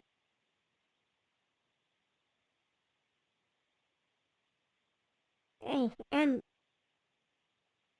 This is kind of related, but I'm starting to think that like social media can be a form of spell writing. Again, I'm not shaming, but I'm thinking about even with that Will Smith thing when he posted that he was going to cause chaos that night. Mm-hmm. I don't know. It feels like that it's because you're writing, so it feels like it's a lot of times it could be spell writing. Oh my God. Oh, I can't oh God, this is devastating. Even though it's 2022, it's this little configuration thing that they do on Facebook. 2023, she'd be dead. She wouldn't be here in 2023. Whether she died in 2023, she wouldn't be here though. Oh man. Ooh. This is overwhelming. And then she's over there saying in the year 2020, she said, "What the fuck? I guess I beat it. So everything on my bucket list." What is TM? I'm sorry, I don't do a lot of these. What's TM? I guess I beat it. So everything on my bucket list. TM? Is that saying too much? Whew. Yeah, natural abundance. She said low vibrational Facebook games. Oh man. I was thinking about what you said earlier too, and you know, Black women are very like we cast spells all the time, and a lot of times we can write our lives. And were you mentioning what we need to do to start looking at ourselves? Mhm. Mhm. Yeah. It comes with a lot of responsibility and accountability. That's what it comes with. You have to be ready to understand that you're your savior. Nobody else can save you. At times you have to stop blaming everybody else and start looking at what you're doing to cause those things to happen in your life and draw things in. Can I add something, Matt? That's so true, Erica. Yes, come on through. Sure, Christine again. Just wanted to add something in addition to what she said. I agree. And one of the things that I share with my mentees is that you have to determine what you want out of life. You have to determine what's best for your life, and it's regardless to your upbringing. Having a positive upbringing does give you an advantage in life. However, for a lot of us, we don't have that, but we can't use that as an excuse not to determine we want something different. It all comes down to individual choices and behaviors. And so we do touch on these topics as far as upbringing, motherhood, and things like that, and their childhood. But I always try to steer the conversation, listening to you, steer the conversation back to a solution and get them refocused on what is it that you want out of life. Okay, because you can't go throughout life with the same excuse for 20, 30, 40 years. At some point, you have to determine what do you want, and you have to pursue those things and want better for yourself. I think we see that right now with Black men, perpetual victimhood. Yes. And they constantly use excuses, constantly blaming others, woe is me, and we don't get that luxury. So, and I think if you just look at Black men and do the complete opposite, a lot of times you'll fare a lot better. But yeah, I just wanted to add that to what she was saying. Well, that was great. Somebody said in the chat they wished that they said that your mentees are very lucky, Christine. Your mentees. Yeah, they are. They're lucky you give to them a have clear you. vision. Yeah. I appreciate that, and that mentoring, that kind of, I know in your last live, you were mentioning about how Black women are so desperate for camaraderie, and I agree. But you still have to do that in a healthy way. There's ways to meet up with other like-minded Black women and get that need met. Because again, in my personal life, I don't have a lot of friends. I have people that I mingle with and I socialize with. But as far as having that connection that a lot of us want for various reasons, and it's tied to my lifestyle and my husband and maintaining our privacy, I just can't do that. I can't speak on these topics. And I'm pretty sure you understand. You just can't speak on these topics that we have with a lot of Black women. So I have to be very careful. So the way I get my need met is by mentoring. And I have two, and, we have our conference calls once every 2 weeks. And that's how I get that need of just being able to be around other like-minded Black women outside of, these conversations that we have here. So that's an option as well. Wow. Yeah, absolutely. This is her saying, Brittany, in the next 3 years, again, and then she said that they lying. I already did this the last couple of years, so she already has 6 children. So that's whatever. Can somebody tell me in the chat how is she getting these, Brittany, in the next 3 years? Is it a link that you, or is it a form that you fill out? Like, how do they do this in Facebook? Yeah, when I was on Facebook, it's like this game. I forgot what the game is called. You click on it if you see your friend doing it, and then it generates like your pictures and your profile, and then it'll do like this prediction in 3 years. Oh, okay. It's a game? Yeah, Okay. it's a quote unquote game. Even though now looking at it, it's not really a game, it sounds like. Yeah. Okay. I'm gonna have to look for it It because I might don't know. it might be an algorithm that uses your post and they to kind of pick up. Ooh. Yeah, because that's really what it.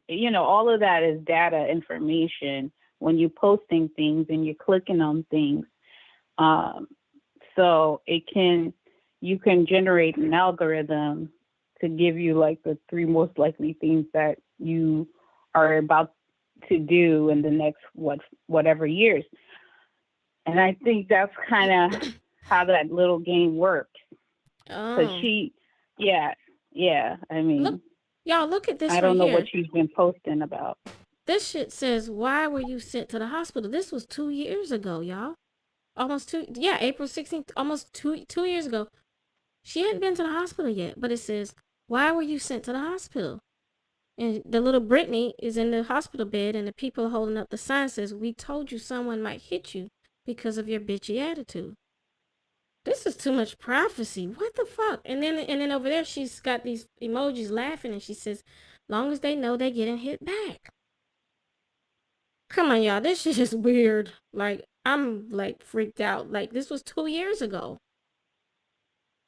2 years and almost 10 days before she died on April 24th. So 2 years and about between 7 to 10 days. That's very prophetic. This girl was probably, she was a special person in this world. She just didn't get enough time, and all those babies and those niggas and shit and these pick-me-shit friends that just drowned her out. Like, she didn't get a chance to like channel her shit good. Right. Because this is just not the normal Facebook thing I've ever seen. Go ahead. I think so. She was in danger probably a lot before that, and she was probably surrounded by danger. That's why she couldn't tell that she was in danger, because her barometer is off, because she's always in something. And it seems to me a lot of this kind of this archetype of woman, what it is that she knows, I think on some level she knows that she is in danger, but what it is that she has no understanding of peace. So that's not how people want something and they try to manifest that. Yeah. I don't think she was trying to manifest peace. You know what I mean? I think she understood, like, I got people around me. I'm walking around with snakes. I gotta, after I get pummeled by a hammer, I gotta go to Facebook and defend myself. So there's a lot of understanding that, listen, you're not protected. You're not somebody that is safe. I think she knew that, but I don't think she understood safety and peacefulness, that she would even reach for it, if you understand what I mean. I know exactly what You know you what I mean? mean. I'm a nerd, but it's like WandaVision. Some people might get this in the chat, but the superhero Wanda, she's like a chaos witch, and when she was mourning, she was causing a lot of chaos around her, so she couldn't control her power. So it was very subconscious, like the things she was manifesting outside of her, because she wasn't controlling all the trauma that was happening to her. Yes. Wow. Yes. Yeah. So yeah, energy is real, and Black women are very powerful. We create, and it's just if you become aware and start putting in self-preservation and holding yourself accountable, and it's a very lonely road to be on, because a lot of things nowadays, they make self-care sound so beautiful, like, oh, I'm gonna get my nails done, I'm gonna lose weight, I'm gonna make money, and it's a lot of shadow work to do, and it's very lonely when you start to awaken and start to help yourself and put yourself first. But it's worth it in the end. So I'm gonna have to get off soon, but I appreciate what you're doing, Mad. So Oh yeah, definitely. everyone Thank stay you. safe. Awesome. You too. Thank you, Erica.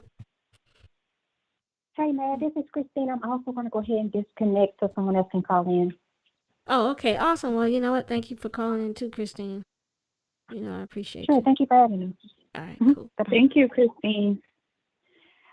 I just want to make one more point. Okay. Yeah. Okay. And I'm gonna go to. All right. We'll wrap up. I'm just so tired of the prayers. Okay, I'm sorry. I'm just like, the prayers are, they late. They late in the game. Like somebody prayers, has to say it. the prayers are so late. You praying at death. You praying at drama. You need to pray at the beginning. The beginning. Right. And I'm tired of it. I'm tired of the balloon releases, the GoFundMe's. Like, y'all understand it. Like, every time you see it, you're like, it doesn't dawn on you, like, oh, get an insurance policy, save some money. Get out. None of that was advice on her Facebook. None of that was advice. Call the police, get a restraining order, go to therapy, get out, get some life insurance for your 6 kids, like common sense things. But all these prayers, that really irks me. I'm sorry, but that's that's what I wanted to say. Sorry. Oh, it needed to be said. I was like, I was gonna try to go in a little easy, but I was like, you come on with it. Yeah, these prayers, they're not working, man. I felt like they were praying and speeding up her karma, like with the first time. Right. Shit. Right. $1 short and a day late for these damn prayers. A day late and $1 short. Hey. we got somebody joining us, and I know you said you were gonna be going, but I surely I'm gonna hop off. I have a phone call to make, but thank you, Mad. You bet. You know it. Always. Thanks, RJ. Bye, ladies. All right, bye. All right, who's the other 2 callers? Hello? Yes. Hi. Hi, how are you? This is Sunny Snow. Oh, yeah. Hi, Sunny Snow. Okay, hold on. We got one other person. Let's see who they are. Who's with us? Hey, Matt, this is Sarah, Princess Mahaya. Oh, okay, great. Hi, Princess Mahaya. Let's get Sarah, Sunny Snow, and then Princess Mahaya. Okay, how you doing this evening, everyone? All I'm going to right. call in real. We're doing good. I'm going to call in real short. I was thinking about this young lady, her life, and I was just like, she's so young to have so many children, and I'm thinking maybe that was why she put up with him, because she didn't think that anyone else would want to deal with her, because she has so many kids. I mean, we do have explosion of podcasts from men who are downing single women because single mothers because they have children. You know, nobody's going to want you because you have this child. Hey, this young woman, 30 years, just touching 30, and the mother of 6. She probably thought she couldn't get any better. She probably, thought that this was her last, of love from somebody. So she might have just been putting up with a lot of it. And plus, a lot of hate that we receive, women receive is from the men in our family. They're like, well, you got all these kids, you might as well just go on ahead and just put up with them. Nobody else going to want you, going to put up with you and these kids. So I was thinking maybe that was why she put up with it for so long, because it looked like because I went on her. Oh, you went out, Sunny Snow. Oh, I'm sorry. I went out. I'm sorry. Hello? You're back. Okay. Yes. Okay, I'm sorry. I went on her Facebook page and I seen that this was an on and off relationship between her and this gentleman. Oh, this you mean man, her friend? Me. Yes, I went and I checked. Though I checked her page, I was like, it looked like this been on and off for a while. So I was just thinking, like, maybe that's why she put. Yeah, go ahead. I'm sorry? No. Go ahead, please. Okay, I was thinking maybe that's why she put up with so much, because they'll, even your family will tell you, well, nobody's going to want you with all these children, so you might as well just, put up with a couple of slaps every, now and then or whatever. I know women like that. Like, he don't mean nothing. You just gotta, just not talk so much, not talk so loud, keep the kids quiet. They'll, women will tell, especially I was raised by mammies. My grandmother was a mammy. And to be honest with you, my mother was a mammy.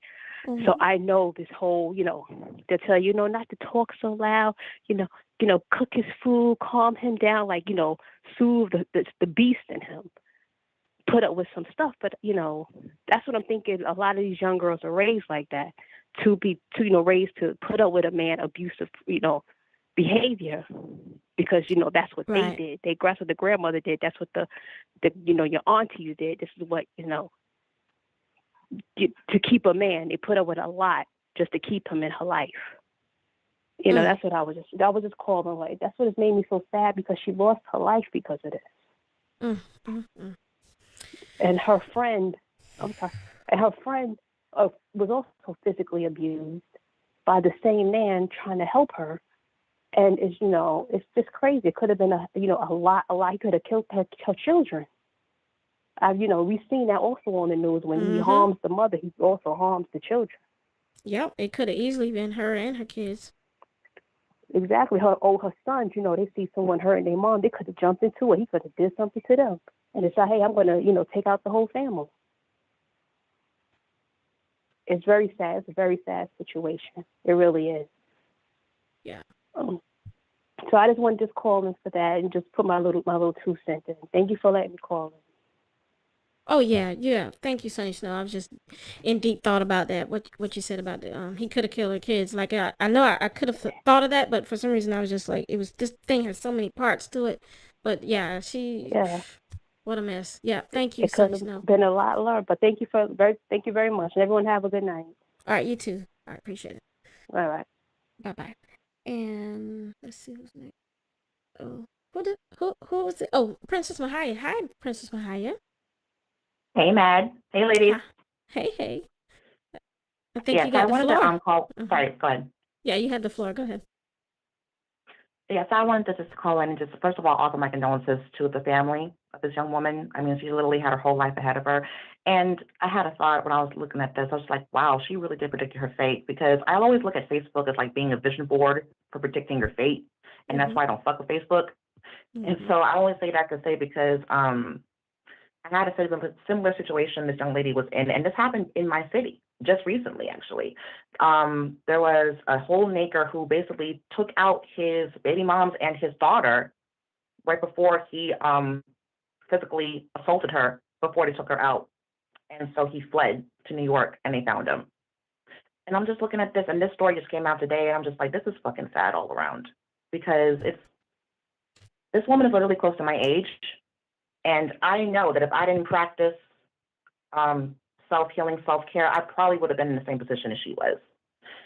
And my God, just like, we do so much coddling with these men. It's like, we don't ever even stop to think, wait a minute, what am I doing? Why am I protecting these men? They're not protecting me. They're not protecting my kids. They're not doing any of this shit for me. Why would I do this for them? It's like, we don't even stop and think about that type of stuff. So, I mean, just, I'm trying so hard to construct this damn sentence, but the more I keep seeing the story, it just makes me so upset. And I don't want to put too much time on this one. I just wanted to put my 2 cents in.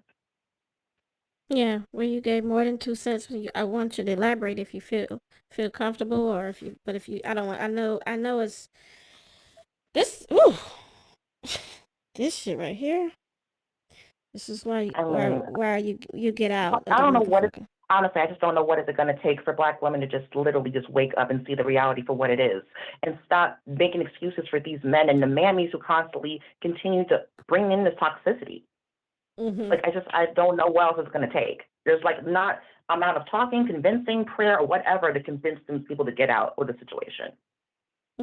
Right. Yeah, this is fucked up all the way around. And then the mammy that was protecting, harboring a terrorist, that, what's her name? Diamond Hood. I think that's what I posted her name is. That was also betrayal to Black women. Like, even if they didn't know each other, that was just like a betrayal, to be even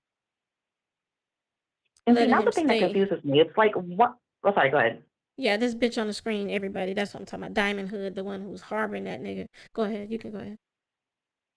Yeah, and that's the thing that because I grew up very sheltered, and I've known a lot of Black women in my life and my family that's been like very uplifting and very inspirational for me. And it's like, when I go outside into the societal world, I'm just like, why are we constantly bringing each other down as Black women? We're constantly fighting for men who clearly do not have any best interest in us. We're constantly fighting over the dumbest shit that could possibly not even get us anywhere individually instead of collectively. Because if we think as a collective, it's not going to get us anywhere. We already done it so many times with the marches, the protesting, all this other shit. It's not going to get us anywhere unless we actually think individually for ourselves. Right. And we have to strategize how we're going to get out of this shit. Yeah, it's a shame, and even when the men are not a part of the dynamic, that's a whole another topic. But but even when the men are not a part of the dynamic, the women just have this mean spiritedness, this hatred. Like, this girl really loved her friend. Only thing is, her friend loved that nigger too much and didn't know that she was in danger. Like, between those two things, like, even if she knew she was in danger, she didn't believe she was in danger. She didn't believe that her friend could get killed because, it's awful. Oh God, it's just like a really bad, like, fucking math problem. Like, you just writing the shit out, one notebook at a time. This math problem never ends. Like, it's annoying. It's like the sad part about it too. It's like we get so hard-headed that we don't even choose to see the truth until it's too late. So I advise the young Black women, the Gen Z generation, if you're listening right now, I highly advise you to please just individually look for a way that you can actually get out of the situation versus trying to contribute to it. Because, once again, it's not helping. And unless you know what to, as far as like trying to like get resources and all this other stuff, I highly recommend you do. Because if we continue to look each other for answers and not get anything going, then how are we going to progress? It's just not possible. Yeah, this shit is not possible. It's, hell no. So once again, I do send my condolences to the young woman's family. You know, it's just like this has just been it just hit close to home. This is like a very sad situation all around, and I just wanted to get my 2 cents on it. So in the meantime, I'm going to add that to the chat, and thank you, man, very much for having me on the panel. Absolutely, and I'm gonna send you a message after this. So yeah, thank you so much, Princess Mahaya. Awesome. Thank you very much, man. You have a good night. All right, you bet. Bye bye. Bye bye. Yeah, I want to thank y'all for calling in tonight. Wow. Great callers tonight. I really like this shit. I really like it. Yeah. But this diamond bitch on the screen, you know, no excuses. No excuses for harboring terrorists. Okay? No fucking excuses. That's it. We just have to look at other black women. No fucking different. You're harboring these goddamn terrorists, and and just saying mammy is not enough. You know. These women are Grim Reapers too. They want to see black women die, and they don't give a damn if you do.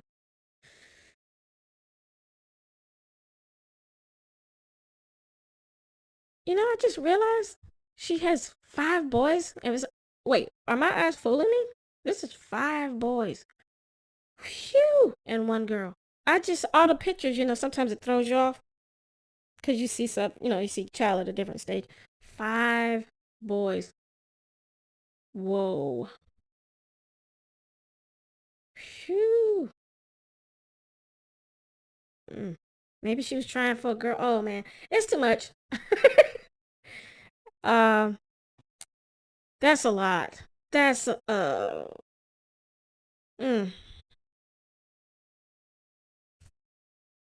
that's a lot to cart around. You know, what gives, black women? What gives? 30 years old, very young woman, gone way too soon. I do feel bad for her kids because they didn't ask to be here, you know, and they had no control over who their mom was affiliating with.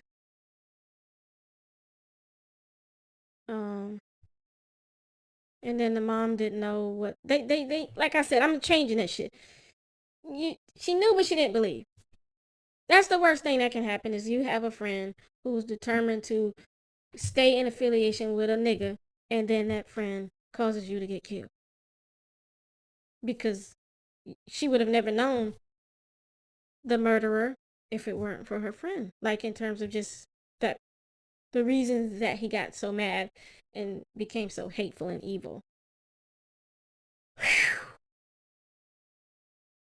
Yeah, I think begging women to divest is because you know you cannot be divested and you still beg another friend to divest. See, we've never pointed out these kind of things, so I want to make sure I point these things out and do a thorough job. We have never you cannot be divested, right? You can be all thuns, all nigger, all black boyfriend, black baby daddy, black husband centered. Boom.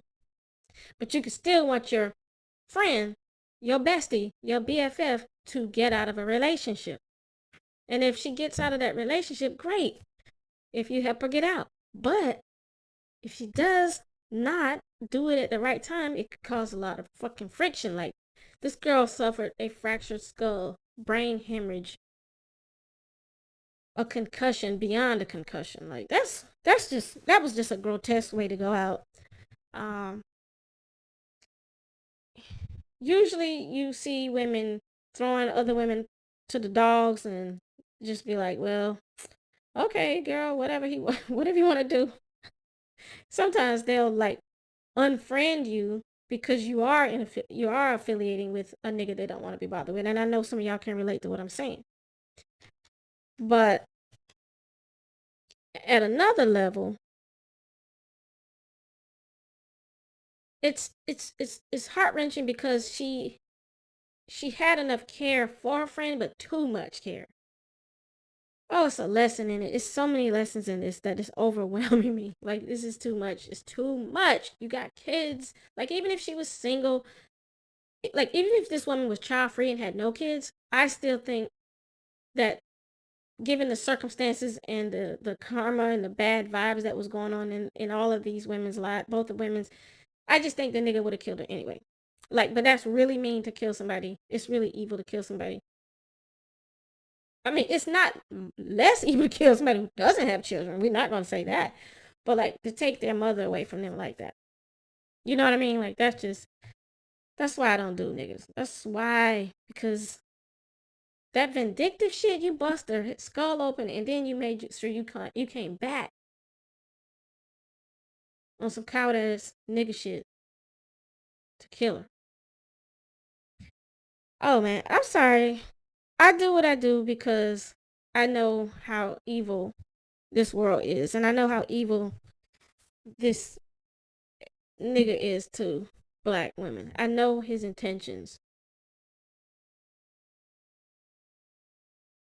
Okay.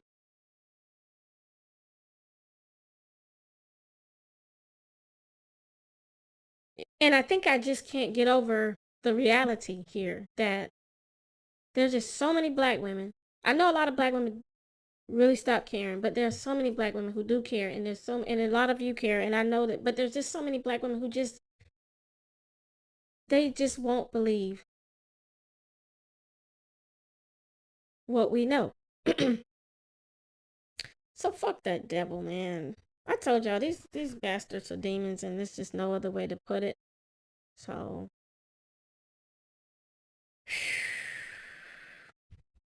that's all I got for this one, because it's just yeah. It's all right though. I just, it's just apes are gonna ape.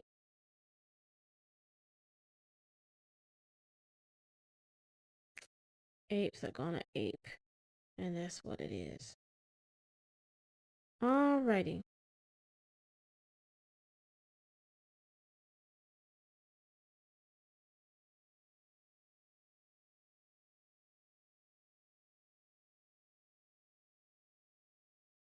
Alright, if you're new to this channel, feel free to subscribe and make sure you hit the notification bell. Make sure that you click on all so that you will get any and all of the live streams when I pop up in your feed. Come and join the shows.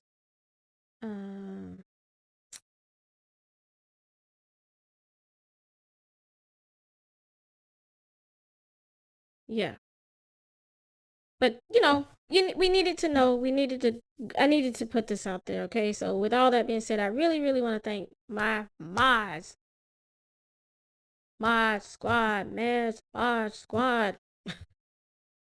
And y'all know we go hard on, the entertainment piece and all of that. But every now and then, a story like this, I need to put these stories out. And y'all know that's what I do anyway, because these devils never stop. So yeah. Devils never stop. But yeah, we watched a really interesting film. It's a mystery film. You won't know what it is unless you're part of my private group. So anyway, I'm gonna see if any of you ladies are gonna head over if you want to. I'll speak to you later in Discord. And I want to thank the mods again. I want to thank my friends, my patrons, for your love. And thanks callers, great calls tonight. We really appreciate everything you had to share. And the chat is always one of the baddest chats on YouTube. I want to thank you for your participation in this live show. And until next time, I want to say, take care of yourself. Be safe, ladies. Watch yourself. Watch your loved ones. And until then, black women forever. And I'm out. Good night.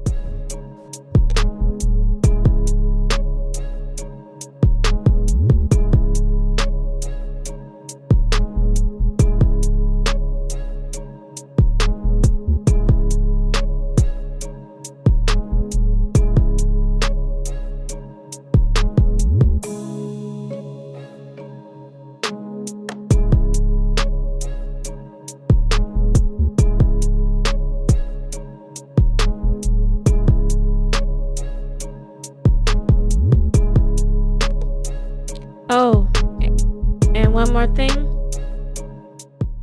I soon will be discussing the drama of black women on YouTube. So watch for that live. Possibly coming up this weekend. If you don't know, you better ask somebody. You need to be here. Be here. Or have a tear. All right. Yeah, but I will be discussing the black women drama on YouTube because I think that no matter what black women say, until we get really honest, the problem, all of these problems, start with us and end with us. And I want everybody who is a mad supporter to be here. Have your ass here. Fear not, because black women forever. See you soon. Black women forever, and I'm out.